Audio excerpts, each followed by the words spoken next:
Hello guys, welcome back to our channel. So ഇന്ന് നമ്മൾ നോക്കുന്നത് വിൻ ബ്രേക്കർ എന്ന ജാപ്പനീസ് അനിമേ TV സീരീസിന്റെ സീസൺ 1 10ാമത്തെ എപ്പിസോഡാണ്. ഇനി 2 എപ്പിസോഡ് കൂടിയേ ബാക്കിയുള്ളൂ. അത് കഴിഞ്ഞ് ഈ സീസൺ അവസാനിച്ചു. അടുത്തത് നമ്മൾ ഏത് ആനിമയാണ് ചെയ്യേണ്ടതെന്ന് തീർച്ചയായിട്ടും താഴെ കമന്റ് ചെയ്യുക. അപ്പോട്ട് സമയങ്ങൾ അത് നേരെ എപ്പിസോഡിലോട്ട് പോകാം. എപ്പിസോഡ് തുടക്കത്തിൽ തന്നെ ജോജിയും ഉമ്മേമിയും തമ്മിലുള്ള ഫൈറ്റ് കഴിഞ്ഞതിന് ശേഷം അവിടെ കാണികളായി നിന്ന എല്ലാ ഷിഷിറ്റോറി മെമ്പേഴ്സിനോടും ഉമ്മേമിയ വീട്ടിലോട്ട് പോകാൻ പറയുന്നു.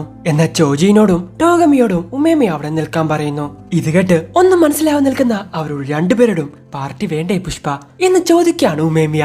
സോ പിന്നീട് നമ്മൾ കാണുന്നത് അങ്ങോട്ട് വന്ന ഫ്യൂരിനിലെ എല്ലാവരും ജോജിയും ടോഗമിയും കൂടി ചേർന്ന് ഫുഡ് കഴിക്കുന്നതാണ്. എന്ന് ഇതൊക്കെ കണ്ട് സാക്കുറയ്ക്ക് അത് അങ്ങ് ഇത്ര പിടിക്കുന്നില്ല. അകത്ത് ഒരുപാട് സ്ഥലം ഉണ്ടായിരുന്നല്ലോ, എന്തിനാ പുറത്തിരുന്ന് ഫുഡ് കഴിക്കുന്നേ എന്ന് ഹിറാഗി ചോദിക്കുന്നു. എപ്പോഴും അകത്തുനിന്ന് തന്നെ ഫുഡ് കഴിക്കുന്നത്, ഇപ്രാവശ്യം നമുക്ക് പുറത്തുനിന്ന് കഴിക്കാം. എല്ലാവരോടും ഒന്ന് ചിരിച്ച് കളിച്ച് സംസാരിച്ച് ഫുഡ് അങ്ങ് കഴിക്കാം, സെറ്റ് ആയിരിക്കില്ലേ? ഇത് കേട്ട് സാക്കുറയ്ക്ക് വീണ്ടും ദേഷ്യം വരുന്നു. ഹേയ്, ഇവിടെ ഇരിക്കുന്ന ഫുഡൊക്കെ കാണാൻ നല്ല ഭംഗിയുണ്ടല്ലോ, എല്ലാം കൂടി കഴിക്കാമല്ലോ എന്ന് പറഞ്ഞ് ഉമ്മയമ്മയെ കഴിച്ചുകൊണ്ടിരിക്കുവാണ്. ഇത് കണ്ട് മറ്റുള്ളവരെല്ലാവരും അന്തം വിട്ടു നിൽക്കുവാണ്. ഹേയ്, നിങ്ങൾ എന്താ കഴിക്കാണ്ടിരിക്കുന്നേ എന്ന് സുവോനോട് ചോദിക്കുവാണ് നേരൻ. ഏയ് അതൊന്നുമില്ല, ഞാനിപ്പോ ഡയറ്റില്ല എന്ന് പറയുവാണ് സുവോ. ഇത്രയൊക്കെ കണ്ടിട്ടും സാക്കുറയ്ക്ക് ഒന്നും തന്നെ മനസ്സിലാവുന്നില്ല. ഇത്രയും നേരം അവിടെ നല്ല രീതിയിൽ ഫൈറ്റ് ചെയ്യുവാണ്. അത് ഫൈറ്റ് എന്ന് തന്നെ പറയാൻ പറ്റില്ല, കൊലപാതക ശ്രമം. അവന്റെ കഴുത്തിൽ കടിച്ച് അവനെ കൊല്ലാൻ നോക്കി. എന്നിട്ടിതാ രണ്ടുപേരും ഇപ്പൊ ഇവിടെ ഇരുന്ന് ഫുഡ് കഴിക്കുന്നു.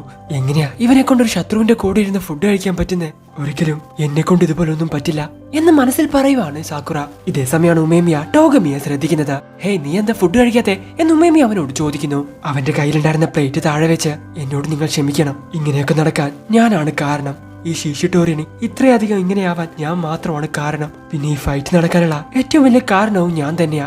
എന്നോട് നിങ്ങൾ ക്ഷമിക്കണം എന്ന് പറയാണ് ടോഗമി. ഏയ്, നീ പറയുന്ന പോലെയല്ല, ഞാനും തെറ്റുകാരനാ, എന്റെ ഭാഗത്തു കൊണ്ട് തെറ്റ് എന്ന് പറയുവാണ് ജോജി. ശരി, നിന്റെ ഓപ്പോണന്റ് സാക്കുറ ആയിരുന്നില്ലേ, അവൻ തന്നെ നിനക്കുള്ള പണിഷ്മെന്റ് ഡിസൈഡ് ചെയ്യും. സാക്കുറ, നീ പറ എന്ത് ചെയ്യണം എന്ന് ഉമ്മേമിയ സാക്കുറയോട് ചോദിക്കുന്നു. നീ എന്ത് പണിഷ്മെന്റ് വേണേലും തന്നോ, ഞാനത് അക്സെപ്റ്റ് ചെയ്തോളാം എന്ന് ടോഗമിയും പറയുന്നു. നീ ഒരുപാട് തെറ്റ് ചെയ്തു, വീക്കായിട്ടുള്ളവരെ അടിച്ചു, നിന്റെ ഗ്യാങ്ങിലുള്ളവരെ തന്നെ നീ അറ്റാക്ക് ചെയ്തു. സോ നിനക്കുള്ള പണിഷ്മെന്റ് ഇതാണ്, നീ എപ്പോഴും കൂൾ ആയിട്ടുള്ള ഒരുത്തനായിരിക്കണം, ഒരിക്കലും വീക്കായിട്ടുള്ളവരെ അറ്റാക്ക് ചെയ്യരുത്, നീ എപ്പോഴും ഒരു നല്ലവനായിരിക്കണം എന്ന് സാക്കുറ അവനോട് പറയുന്നു. ഇത് കേട്ട് ടോഗമി സാക്കുറയെ തന്നെ നോക്കുന്നു. ശരി, ഇനി ഞാൻ അങ്ങനെ ഒന്നും ചെയ്യില്ല എന്ന് ടോഗമിയും പറയുന്നു. ആ ശരി, കഴിഞ്ഞില്ലേ, പ്രോബ്ലം സോൾവ് എന്ന് പറഞ്ഞ ഉമ്മയമ്മയെ വീണ്ടും ഫുഡ് കഴിക്കാൻ വേണ്ടി തുടങ്ങുന്നു. നീ വളരെ സ്ട്രോങ് ആയിട്ടുള്ള ഒരു ഗ്യാങ് ലീഡറാണ്, എന്നിട്ടും നിന്നെ കൊണ്ട് എങ്ങനെ ഹാപ്പി ആയിട്ടിരിക്കാൻ പറ്റുന്നത് എന്ന് ജോജി ഉമ്മയമ്മയോട് ചോദിക്കുന്നു. ഫുഡ് എന്ന് പറഞ്ഞാൽ എനിക്ക് ഒരുപാട് ഇഷ്ടമാണ്, അത് കഴിക്കുന്നതും എനിക്ക് ഒരുപാട് ഇഷ്ടമാണ്. ഇത് കേട്ട് അവിടെയുള്ള എല്ലാവരും ഉമ്മയമ്മയെ തന്നെ നോക്കുന്നു. അവൻ എന്താ ചോദിച്ചേ, ഇവരെന്താ പറഞ്ഞേ? ഓ, എനിക്കും ഫുഡ് ഭയങ്കര ഇഷ്ടമാണ്, അത് കഴിക്കാനും എനിക്ക് ഭയങ്കര ഇഷ്ടമാണ് എന്ന് ജോജിയും പറയുന്നു. എന്നാ എനിക്ക് ഏറ്റവും കൂടുതൽ ഇഷ്ടമുള്ള കാര്യം ഇതുപോലെ ഫ്രണ്ട്സിന്റെ കൂടെ ചുറ്റൂലിരുന്ന് ഫുഡ് കഴിക്കുന്നതാണ്. തമാശയൊക്കെ പറഞ്ഞ് ചിരിച്ച് കളിച്ച് ഫുഡ് കഴിക്കണം. ഇങ്ങനെയുള്ള സിറ്റുവേഷനിലാണ് ഞാൻ എല്ലാ മൊമെന്റ്സും വളരെ നല്ല രീതിയിൽ എൻജോയ് ചെയ്യുന്നത്. പക്ഷെ ഒരു കാര്യം നീ മനസ്സിലാക്കണം, ഈ ഒരു സമയത്ത് ഞാൻ ഒരു ഗ്യാങ്ങിന്റെയും ലീഡർ അല്ല. എന്നെ നിങ്ങൾ അങ്ങനെ കാണുകയും ചെയ്യരുത്, അത് വേറെ. നീ പറയുന്നത് ശരിയാ, ഞാനൊരു ലീഡർ ആവുന്നതിന് മുൻപ് എന്റെ ഫ്രണ്ട്സിന്റെ കൂടെ ഒരുപാടധികം എൻജോയ് ചെയ്തിരുന്നു. എന്നാൽ വളരെ സ്ട്രോങ് ആയിട്ടുള്ള ഒരു ലീഡറായി മാറിയ അതിൽ കൂടുതൽ എൻജോയ് ചെയ്യാൻ പറ്റുമെന്ന് ഞാൻ വിചാരിച്ചു. അതാണ് എനിക്ക് പറ്റിയ ഏറ്റവും വലിയ തെറ്റ്. ഞാൻ ലീഡറാവുന്നതിന് മുമ്പ് എന്നെ സപ്പോർട്ട് ചെയ്യാനും എന്റെ കൂടെ കളിച്ചു ചിരിക്കാനും ഒരുപാട് പേരുണ്ടായിരുന്നു. അതൊന്നും ഞാൻ മനസ്സിലാക്കാതെ പോയി. ഏയ്, അതൊന്നും നിന്റെ തെറ്റല്ലടാ. നമ്മളിപ്പോ ഈ ശ്വസിക്കുന്ന ഈ ഓക്സിജൻ, അതിന് നമ്മൾ നന്ദി പറയേണ്ട ആവശ്യമുണ്ടോ? നിനക്ക് നിന്റെ ഫ്രണ്ട്സിന്റെ കൂടെ കളിച്ചു ചിരിക്കുന്നത് ഒരു സാധാരണ കാര്യമായിട്ട് മാറി. അതുകൊണ്ടാണ് നിനക്ക് അപ്പൊ അതിന്റെ വില മനസ്സിലാവാതിരുന്നത്. പക്ഷെ ഇപ്പൊ നിനക്ക് മനസ്സിലായില്ലേ? എല്ലാം മുഴുവനായിട്ട് നീ ഇല്ലാതാക്കുന്നതിന് മുൻപ് കാര്യങ്ങൾ മനസ്സിലാക്കിയതിൽ എനിക്ക് ഒരുപാടധികം സന്തോഷമുണ്ട് എന്ന് ഉമ്മയമ്മ അവനോട് പറയുന്നു. എനിക്കൊരു ഡൗട്ട് കൂടി ഉണ്ടായിരുന്നു. നിങ്ങൾ സാധാരണമായിട്ടും ഇതുപോലെ കളിച്ചു ചിരിച്ച് നടക്കാനല്ലേ ആഗ്രഹിക്കുന്നേ, പിന്നെ എന്തിനാ ഒരു ലീഡറായി മാറിയേ എന്ന് ജോജി ഉമ്മയമ്മയോട് ചോദിക്കുന്നു. ഓ അതോ, അത് നിങ്ങളുടെ കൂടെ ഇതുപോലെ ഫണ്ണാകാൻ വേണ്ടിട്ടാ. കാരണം എല്ലാവരും ഇതുപോലെ ഇരുന്ന് സന്തോഷിക്കുന്ന സമയത്ത് എനിക്ക് ഒരുപാടധികം സന്തോഷമാവും. ഇവരുടെ ഹാപ്പിനെസ് എപ്പോഴും നിലനിർത്താൻ വേണ്ടിട്ടാ ഞാനൊരു ലീഡറായി മാറിയത്. സോ ഇവരെ ഹാപ്പിയാക്കാൻ വേണ്ടിട്ടാ ഫ്യൂരിനിലെ ലീഡറായിട്ട് ഞാൻ മാറിയത് എന്ന് ഉമ്മയമ്മ പറയുന്നു. അതിന് വേറെ ഒരുപാട് വഴികളില്ലേ എന്ന് ചോദിക്കാണ് ജോജി. ഇല്ല, ഇവരെ എല്ലാവരെയും ഒരുപോലെ ഹാപ്പി ആക്കണമെങ്കിൽ അതിന് ഞാൻ ഒരു ലീഡർ ആയേ പറ്റൂ. ഇപ്പൊ തന്നെ ഞാൻ ലീഡർ ആയതുകൊണ്ടല്ലേ നിങ്ങളുടെ കൂടെ ഫൈറ്റ് ചെയ്ത് ഇപ്പൊ ജോലിയായിട്ട് ഇവിടെ ഇരുന്ന് ഫുഡ് കഴിച്ചുകൊണ്ടിരിക്കുന്നേ. വേറെ ആരെങ്കിലും ആണെങ്കിൽ ഇപ്പൊ ഇതുപോലെ സന്തോഷമായിട്ട് ഫുഡ് കഴിക്കോ? ഇല്ലല്ലോ. സോ ഞാൻ ലീഡർ ആവാൻ കാരണം ഇതൊക്കെയാ. ഇത് കേട്ട് ജോജി, നിന്നെ പറ്റി നിനക്ക് നന്നായിട്ട് അറിയാം, അതുകൊണ്ടാ നീ ഇപ്പൊ ലീഡർ ആയിരിക്കുന്നത്. ഒരു ലീഡറിന്റെ സ്ഥാനം എന്ന് പറയുന്നത് വളരെയധികം ഫണ്ണാണ്, പക്ഷെ എനിക്കത് അറിയില്ല, അതുകൊണ്ടാ ഞാൻ ഇത്രയധികം കഷ്ടപ്പെടുന്നത് എന്ന് ജോജി പറയുന്നു. അല്ല, നീ തെറ്റായിട്ടാ മനസ്സിലാക്കി വെച്ചിരിക്കുന്നത്. നീ പറഞ്ഞതുപോലെ സിമ്പിളായിട്ട് ഞാൻ ഒറ്റയ്ക്ക് ഈ ലീഡറിന്റെ സ്ഥാനം ഏറ്റെടുത്തതല്ല. എന്റെ കൂടെ ഒരുപാട് ഫ്രണ്ട്സ് ഉണ്ടായിരുന്നു. ഞാൻ ലീഡർ ആയിട്ടുണ്ടെങ്കിൽ അതിന് കാരണം അവർ കൂടിയാണ്. അവരെല്ലാവരും എന്നെ വളരെ നന്നായിട്ട് സപ്പോർട്ട് ചെയ്തുകൊണ്ടാണ് ഞാൻ ഇപ്പൊ ഇവിടെ നിൽക്കുന്നത്. ഞാനൊരു ലീഡർ ആണല്ലോ എന്ന് പറഞ്ഞ് ആലോചിക്കുമ്പോൾ എപ്പോഴും ഞാൻ ലീഡർ ആവാൻ കാരണമായിട്ടുള്ളവരെയാണ് ഞാൻ ആലോചിക്കാറ്. അതുകൊണ്ടാണ് അവരുടെ സന്തോഷം നിലനിർത്താൻ വേണ്ടി എന്തൊരു കഷ്ടമാണെങ്കിലും തീർച്ചയായിട്ടും ഞാൻ അതിൽ വിജയിക്കും. സോ ഇത് കേട്ട് എല്ലാവരും ഒരു നിമിഷം ഉമേമിയെ തന്നെ നോക്കുന്നു. ഉമേമിയ എങ്ങനെയാണ് ഇങ്ങനെ ഒരു ലീഡറായി മാറിയതെന്ന് ഇപ്പോഴാണ് ഇവർക്ക് മനസ്സിലാവുന്നത്. ഓ, ഇപ്പോഴാണ് എനിക്ക് മനസ്സിലായത്. നീ എല്ലാവരെയും പ്രൊട്ടക്ട് ചെയ്യണമെന്ന് പറഞ്ഞ് ചിന്തിച്ച് ഫൈറ്റ് ചെയ്തുകൊണ്ടാ നിന്റെ ഓരോ അടിയും ഇത്രയധികം ഹെവി ആയിട്ട് തോന്നിയത്. എനിക്കാണെങ്കിൽ ഒന്നിനെയും സംരക്ഷിക്കണമെന്ന് യാതൊരുവിധ ആഗ്രഹവും ഉണ്ടായിരുന്നില്ല. അതുകൊണ്ടാ എന്റെ പഞ്ചസ് ഒന്നും അത്രയധികം എഫക്റ്റീവ് ആവാതിരുന്നത്. ഇതുപോലെ തന്നെ ഞാൻ നിന്റെ കൂടെ ഫൈറ്റ് ചെയ്യുമായിരുന്നെങ്കിൽ എത്രത്തോളം ഫൈറ്റ് ചെയ്താലും എനിക്ക് നിന്നെ പിടിച്ചു നിൽക്കാൻ സാധിക്കില്ല എന്ന് പറയുവാണ് ചോജി. അങ്ങനെ ഫുഡൊക്കെ കഴിച്ച് അവരെല്ലാവരും തിരിച്ചു പോകാൻ വേണ്ടി നിൽക്കുവാണ്. അടുത്ത പ്രാവശ്യം നിങ്ങൾ ഞങ്ങളുടെ സ്ഥലത്തോട്ട് വരണം. അവിടുത്തെ ഫുഡൊക്കെ വേറെ ലെവലാണ്, തീർച്ചയായിട്ടും നിങ്ങൾ വരണം. ഇത് കേട്ടവർ തീർച്ചയായിട്ടും വരാമെന്ന് പറയുന്നു. ഇതേ സമയം തന്നെ ഉമേമിയ ഓ എന്റെ കയ്യിൽ ഒരു സാധനമുണ്ട് എന്ന് പറഞ്ഞ ഒരു സാധനം കൊടുക്കുവാണ്. നോക്കുന്ന സമയത്ത് അതൊരു റെഡ് ബ്രെഡ് ആയിരുന്നു. ഇത് ഞങ്ങളുടെ അവിടുത്തെ സ്പെഷ്യൽ ആണ്, നല്ല രുചിയാണ്, ചൂടില്ല, പക്ഷെ എന്നാലും കഴിക്കാൻ പറ്റും. അങ്ങനെ അവർ പോകുന്ന സമയത്താണ് സാക്കുറ ടോഗമിയെ ഒന്ന് നോക്കുന്നത്. ടോഗമിയും ചെറുതായിട്ടൊന്ന് ചിരിച്ചു കാണിച്ചു കൊടുക്കുന്നു. ശരി ശരി എന്ന് പറഞ്ഞ് സാക്കുറ അവിടെ നിന്നും പോകുന്നു. ഇത്രയും കാലം ഞാനാണ് തെറ്റ് ചെയ്തത്. ഞാൻ എങ്ങനെ അവരോട് ക്ഷമ ചോദിച്ച് അവരെ ഫേസ് ചെയ്യും? ഇനി എത്രയൊക്കെ ക്ഷമ ചോദിച്ചാലും ഞാൻ ചെയ്ത തെറ്റ് ഒരിക്കലും തീരാൻ പോകുന്നില്ല. പക്ഷേ ഇനി എന്താ നടക്കാൻ പോകുന്നതെന്ന് ആലോചിക്കുമ്പോ എനിക്ക് ചെറിയ പേടി തോന്നുന്നുണ്ട് എന്ന് ചോജി പറയുന്നു. നീ പറഞ്ഞത് ശരിയാ, എല്ലാവരോടും ക്ഷമ ചോദിക്കണമെന്ന് എനിക്കും ആഗ്രഹമുണ്ട്. പക്ഷെ അടുത്തത് എന്ത് സംഭവിക്കും? പഴയതുപോലെ അവരുടെ മുമ്പിൽ ചിരിച്ചു കളിച്ചിരിക്കാൻ നമ്മളെ കൊണ്ട് പറ്റുമോ? എന്തായാലും എനിക്ക് ഒരു കാര്യം മാത്രം പറയാം, എന്ത് വിഷയമാണെങ്കിലും അത് നമ്മൾ ഫേസ് ചെയ്തേ പറ്റൂ. അതിനുള്ള ഒരു സൊല്യൂഷൻ നമുക്ക് കിട്ടുള്ളൂ. സോ നമുക്ക് രണ്ടുപേർക്കും ചേർന്ന് അതിനുള്ള സൊല്യൂഷൻ കണ്ടുപിടിക്കണം എന്ന് പറഞ്ഞ ടോഗമി ആ ബ്രെഡിന്റെ ഒരു കഷ്ണം ചോജിക്ക് കൊടുക്കുവാണ്. ഏയ് എന്ത് രുചിയാ, അടുത്ത പ്രാവശ്യം ചൂടോടെ ആ ബേക്കറിയിൽ പോയി കഴിക്കണം. ഇതേ സമയം എന്തൊക്കെയോ ആലോചിച്ച് ടോഗമി അവിടെ നിന്ന് കരയുന്നു. ഏയ് എന്തുവാടെ, മഴ പെയ്യുന്നുണ്ടോ? അതെ, വെയിൽ ഇത്രയും നന്നായിട്ട് അടിക്കുമ്പോ മഴ എന്തായാലും പെയ്യുമല്ലോ എന്ന് ടോഗമിയും പറയുന്നു. പിന്നീട് നമ്മൾ കാണുന്നത് ടാച്ചിബാനയുടെ കടയുടെ മുമ്പിലിരിക്കുന്ന സസാക്കിയാണ്. ഇതേ സമയം ഉമ്മേമയും മറ്റുള്ളവരും അങ്ങോട്ട് വരുന്നത് അവൻ കാണുന്നു. ഓടിപ്പോയി എന്തു പറ്റി, കുഴപ്പമൊന്നുമില്ലല്ലോ എന്ന് അവൻ ചോദിക്കുന്നു. എന്ത് കുഴപ്പം, ഞാൻ നിന്നോട് പറഞ്ഞതല്ലേ എല്ലാം സോൾവ് ചെയ്യുമെന്ന്. ഇപ്പൊ എല്ലാ പ്രശ്നവും അവസാനിച്ചു, നീ സമാധാനത്തോടെ വീട്ടിലോട്ട് പോക്കോ എന്ന് ഉമ്മേമി അവനോട് പറയുന്നു. അങ്ങനെ അവരെല്ലാവരും ടാച്ചിബാനയുടെ കടയിലോട്ട് പോകുന്നു. ഞങ്ങള് വന്നു എന്ന് പറഞ്ഞ ഉമ്മേമിയ അവളെ കെട്ടിപ്പിടിക്കാൻ വേണ്ടി പോകുന്നു. എന്ന് അവൾ അതിൽ നിന്നും മാറി നിൽക്കുവാണ്. ഓ, ഇപ്രാവശ്യം ആർക്കും അധികം പരിക്കൊന്നും പറ്റിയിട്ടില്ലല്ലോ, ഇന്നിതെന്ത് പറ്റി എന്ന് അവൾ ചോദിക്കുന്നു. ഓ, അത് ഞങ്ങൾ പറഞ്ഞ് തീരുമാനമാക്കി, ഇപ്പൊ ഞങ്ങൾ കട്ട ചങ്ക്സ് ആണ് എന്ന് പറയുവാണ് ഹിറാഗി. എന്തു പറ്റിയടാ, നിന്റെ മുഖത്തൊരു ചെറിയ മുറിവ് പോലും ഇല്ലല്ലോ എന്ന് ചോദിക്കുവാണ് ടാച്ചിബാന. ഓ, ഞാൻ എപ്പോഴും ഇങ്ങനെയാ ഫൈറ്റ് ചെയ്യാറ് എന്ന് സുവോയും പറയുന്നു. എന്ന് സാക്കുറയെ നോക്കുന്ന സമയത്താണ് അവന്റെ മുഖത്ത് നല്ല രീതിയിൽ മുറിവും കാര്യങ്ങളും പറ്റിയിട്ടുണ്ട്. അപ്പോഴാണ് ടാച്ചിബാന പറഞ്ഞ ഒരു കാര്യം അവൻ ആലോചിക്കുന്നത്.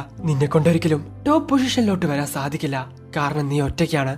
ഒറ്റയ്ക്കില്ല, നിന്നെ കൊണ്ട് ഒരിക്കലും ടോപ്പ് ആവാൻ സാധിക്കില്ല. ഞാൻ ഇപ്പോഴും എപ്പോഴും ഒറ്റയ്ക്കാണ്, എന്നെ കൊണ്ട് ഒരിക്കലും ടോപ്പിലോട്ട് വരാൻ സാധിക്കില്ല, ഞാൻ വീട്ടിലോട്ട് പോവാ എന്ന് പറഞ്ഞ് സാക്കുറ അവിടെ നിന്നും പോവാൻ ശ്രമിക്കുന്നു. പെട്ടെന്ന് തന്നെ ഉമേമി അങ്ങോട്ട് വന്ന് അവരെ തൂക്കിയെടുത്ത് വാടാ നമുക്ക് സെലിബ്രേറ്റ് ചെയ്യാം എന്ന് പറഞ്ഞ് അവൻ അവിടെ നിന്നും കൊണ്ടുപോകുന്നു. എന്ത് സെലിബ്രേഷനോ? എന്തിന്? നീ ടോഗമിയുടെ കൂടെ നല്ല രീതിയിൽ കോൺവെർസേഷൻ നടത്തിയില്ലേ, അതിന് വേണ്ടിട്ടാ സെലിബ്രേഷൻ. എന്ത് കോൺവെർസേഷൻ സെലിബ്രേഷനോ? നീ പറയുന്നൊന്നും എനിക്ക് മനസ്സിലാവുന്നില്ല എന്ന് സാക്കുറ അവനോട് പറയുന്നു. നീ കുറച്ചേരം ഇരിക്കടാ, എനിക്ക് നിന്നോട് കുറച്ച് സംസാരിക്കാനുണ്ട് എന്ന് ഉമേമി അവനോട് പറയുന്നു. അപ്പോഴാണ് അവനൊരു കാര്യം ചിന്തിക്കുന്നത്. ഇത്രയും കാലം ഞാൻ ഒറ്റയ്ക്കാണെങ്കിൽ പോലും എന്നെ കൊണ്ട് ടോപ്പിലോട്ട് വരാൻ പറ്റുമെന്ന് ഞാൻ വിചാരിച്ചു. എന്റെ സ്ട്രെങ്ത് എല്ലാവർക്കും കാണിച്ചു കൊടുത്ത് അവരെക്കാൾ പവർഫുൾ ആണെന്ന് ഞാൻ തെളിയിച്ച് എന്നെ കൊണ്ട് ടോപ്പിലോട്ട് വരാൻ പറ്റുമെന്ന് ഞാൻ വിചാരിച്ചു. പക്ഷെ അത് തെറ്റായിരുന്നു. ഹേയ് സാക്കുറ, നീ ടോഗമിയുടെ കൂടെ കോൺവെർസേഷൻ നടത്തിയില്ലേ, അതെങ്ങനെയുണ്ടായിരുന്നു എന്ന് ഉമ്മേമ്മി അവനോട് ചോദിക്കുന്നു. ഞാൻ അവനോടൊന്ന് സംസാരിച്ചിട്ട് പോലുമില്ല, പിന്നെ എങ്ങനെയാ? ഇത് കേട്ട് അവിടെയുള്ള എല്ലാവരും ചിരിക്കുന്നു. ഡേയ്, ഞാൻ കോൺവെർസേഷൻ എന്ന് പറഞ്ഞത് അതിനെയല്ല, ഞാൻ കോൺവെർസേഷൻ എന്ന് പറഞ്ഞത് അവന്റെ ഫീലിങ്സിനെ നീ മനസ്സിലാക്കിയേ. പണ്ട് കാലം തൊട്ടേ ഇങ്ങനെ തന്നെയാണ്, ഒരു ഫൈറ്റ് വെച്ചിട്ടാ മറ്റൊരാളെ ഡിസൈഡ് ചെയ്യുന്നത്. ഒരു പെർട്ടിക്കുലർ ടൈം എത്തുമ്പോ അവന്റെ ഉള്ളിൽ എങ്ങനത്തെ ഫീലിങ്സ് ആണെന്ന് നിന്നെ കൊണ്ട് മനസ്സിലാക്കാൻ സാധിക്കും. എനിക്ക് തോന്നുന്നു അവന് നിന്നെ ഒരുപാട് അതങ്ങ് ഇഷ്ടപ്പെട്ടെന്ന്. ഇത് കേട്ടതും സാക്കുറ കുടിച്ചുകൊണ്ടിരിക്കുന്ന കോഫി അങ്ങ് തുപ്പുന്നു. ഇത് കണ്ട് ടെൻഷനായ സുഗു എന്റെ ബോസിന്റെ മേലെ തുപ്പുന്നോടാ എന്ന് പറഞ്ഞ് അവിടെ നിന്ന് എഴുന്നേക്കുന്നു. പെട്ടെന്ന് തന്നെ മുഖം തുടക്കാനുള്ള ടോവൽ ടാച്ചിബാന കൊടുക്കുവാണ്. ഞാൻ പറഞ്ഞു വന്നത്, നിനക്ക് ആദ്യം ടോഗമിയെ ഇഷ്ടമല്ലായിരുന്നല്ലോ, പക്ഷെ നിന്റെ കൂടെ ഫൈറ്റ് ചെയ്യുന്ന സമയത്ത് ചോ അവനെ അടിച്ചപ്പോ നീ ചോനെ അടിക്കാൻ വേണ്ടി പോയി. അതുകൊണ്ടാ ഞാൻ പറഞ്ഞേ, നിന്റെ ഓപ്പോണന്റ് ആണെങ്കിൽ പോലും നീ അവനെ രക്ഷിക്കാൻ വേണ്ടി പോയി. അതാണ് നിങ്ങൾ തമ്മിൽ കോൺവെർസേഷൻ നടന്നു എന്നുള്ളതിനുള്ള പ്രൂഫ്. ഓ, അതാണോ വലിയ കാര്യം? അതിനിങ്ങനെ സെലിബ്രേറ്റ് ചെയ്യേണ്ട ആവശ്യമൊക്കെ ഉണ്ടോ എന്ന് ചോദിക്കുവാണ് സാക്കുറ. ഈ നാട്ടിലോട്ട് പുതിയൊരുത്തം വന്ന് ജോയിൻ ചെയ്തിട്ടുണ്ടെന്ന് ഞാൻ കേട്ടപ്പോ ഞാൻ ഒരുപാടധികം ക്യൂരിയസ് ആയി. എന്നാ ഇപ്പോഴും ഞാൻ നിന്നെ പറ്റി ഒരുപാട് കാര്യങ്ങൾ മനസ്സിലാക്കി. നീ ശരിക്കും ഒരു നല്ലവനാ എന്ന് ഉമ്മയമ്മയെ സാക്കുറയോട് പറയുന്നു. എന്ന് ഇത് കേട്ട് സാക്കുറ, നിങ്ങൾ എങ്ങനെയാ എന്നെ ഇങ്ങനെ അക്സെപ്റ്റ് ചെയ്യുന്നത്? ഇത്രയും പെട്ടെന്ന് എങ്ങനെയാ നിങ്ങൾക്ക് അക്സെപ്റ്റ് ചെയ്യാൻ പറ്റുന്നത്? ഞാനിങ്ങോട്ട് ടോപ്പ് പൊസിഷനിൽ എത്താൻ വേണ്ടിട്ടാ വന്നേ, നിങ്ങളൊക്കെ അടിച്ചു തോൽപ്പിക്കാൻ വേണ്ടിട്ടാ വന്നേ. എന്നാൽ നിങ്ങളിപ്പോ ഇതാ എന്നെ ഫ്രണ്ട് ആയിട്ട് കാണുന്നു. സോ സാക്കുറയെ സംബന്ധിച്ച് അവൻ ഇതുവരെ ആരെയും വിശ്വസിച്ചിട്ടില്ല. എല്ലാവരും അവനെ അകറ്റി നിർത്താൻ മാത്രമേ ശ്രമിക്കാറുള്ളൂ, ആരും വിശ്വസിച്ചിട്ടില്ല. ഒറ്റയ്ക്ക് നിന്ന് എല്ലാവരെയും അടിച്ചു തോൽപ്പിച്ചു കഴിഞ്ഞാൽ എല്ലാവരും ഇവനെ അക്സെപ്റ്റ് ചെയ്യുമെന്നാണ് ഇവൻ വിചാരിച്ചത്. സോ ഒറ്റയ്ക്ക് ഇനി ഇവനെ കൊണ്ട് ടോപ്പ് പൊസിഷനിൽ എത്താൻ പറ്റില്ല, അതിന് ഒരുപാട് പേരുടെ സഹായം വേണം എന്ന് അവന് മനസ്സിലായ സമയത്ത് അവനിനി ഒരിക്കലും ടോപ്പ് പൊസിഷനിൽ എത്താൻ പറ്റില്ലെന്നാണ് അവൻ വിചാരിക്കുന്നത്. കാരണം ആരും അവനെ വിശ്വസിക്കുന്നില്ല. രൂപം കൊണ്ടോ മറ്റെന്തോ കൊണ്ടോ അവനെ എല്ലാവരും അകറ്റി നിർത്തുന്നു.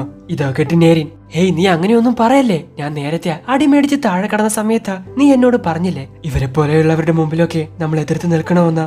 നീ മാത്രമാണ് എന്നെ മനസ്സിലാക്കിയത്, അതുകൊണ്ടാ ഞാൻ പറയുന്നേ. നീ ശരിക്കും അയ്യോ ഞാൻ എന്താ ഈ പറയുന്നേ? ഞാൻ പറയുന്നത് എന്താണെന്ന് എനിക്ക് എന്നെ മനസ്സിലാവുന്നില്ലല്ലോ. ഡാ, നീ പറയുന്നത് അവൻ എന്തായാലും മനസ്സിലായിട്ടുണ്ട്. അതിന്റെ അർത്ഥം അവൻ ഇതിനോടകം തന്നെ മനസ്സിലായി കാണും എന്ന് സുവോ അവനോട് പറയുന്നു. സാക്കുറ, ഒരു കോൺവെർസേഷൻ നടത്താനുള്ള കണ്ടീഷൻ എന്താണെന്ന് നിനക്കറിയോ? അവനെ നീ ഫേസ് ചെയ്യണം. എപ്പോഴാണോ നീ നിന്റെ ഓപ്പോണന്റിന്റെ കൂടെ എതിരെ നിന്ന് ഫൈറ്റ് ചെയ്യുന്നത്, അപ്പൊ മാത്രമേ അവൻ എന്താ എങ്ങനെയുള്ള ആളാ എന്നൊക്കെ നിനക്ക് മനസ്സിലാവും. എത്ര വലിയ ആത്മാർത്ഥ സുഹൃത്താണെങ്കിലും അവന്റെ എതിരെ നിന്നാൽ മാത്രമേ അവന്റെ യഥാർത്ഥ സ്വഭാവം മനസ്സിലാക്കാൻ പറ്റൂ. എന്തായാലും നല്ല രീതിയിൽ മറ്റുള്ളവരെ മനസ്സിലാക്കാൻ നിന്നെ കൊണ്ട് പറ്റും. മറ്റുള്ളവരുടെ ഫീലിങ്സും നിനക്ക് നന്നായി മനസ്സിലാവും. അപ്പോഴാണ് ടാച്ചിബാന പറഞ്ഞൊരു കാര്യം അവൻ ഓർമ്മ വരുന്നത്. നീ ഒരിക്കലും ഒറ്റയ്ക്കാണെന്ന് നീ വിചാരിക്കരുത്, എല്ലാവരും നിന്റെ കൂടെയുണ്ട്, അത് നീ ഒന്ന് മനസ്സിലാക്കിയാൽ മതി. ഹേയ് സാക്കുറ, നിന്നെ വിശ്വസിച്ച് നിന്റെ കൂടെ നിൽക്കുന്ന മനുഷ്യരും ഇവിടെയുണ്ട്, അത് നീ ഒന്ന് മനസ്സിലാക്കിയാൽ മാത്രം മതി എന്ന് ഉമ്മയമ്മി അവനോട് പറയുന്നു. ഇത് കേട്ട് സാക്കുറ പെട്ടെന്ന് ടെൻഷനായിട്ട്, ഞാൻ നിന്നെ തോൽപ്പിക്കും, തീർച്ചയായിട്ടും ഞാൻ നിന്നെക്കാൾ പവർഫുൾ ആവും. ഞാനൊരു ലീഡർ ആവണമെങ്കിൽ തീർച്ചയായിട്ടും നിന്നെ ഞാൻ തോൽപ്പിക്കണ്ടേ, ഞാൻ തീർച്ചയായിട്ടും നിന്നെ തോൽപ്പിക്കും. ഓ, ആ സിറ്റുവേഷൻ വരുമ്പോ നമുക്ക് നോക്കാം എന്ന് പറഞ്ഞ ഉമ്മയമ്മിയെ ചിരിക്കുന്നു.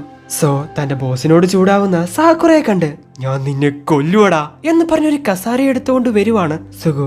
ഇത് കണ്ടിട്ട് ടാച്ചിബാന, എന്റെ കടയെങ്ങാനും നശിപ്പിച്ച എല്ലാത്തിന്റെയും കയ്യും കാലും ഞാൻ തല്ലിയെടുക്കും, ഇറങ്ങിപ്പോടാ എന്നും പറയുന്നു. സോ അവിടെ വെച്ച് എപ്പിസോഡ് അവസാനിക്കുന്നു.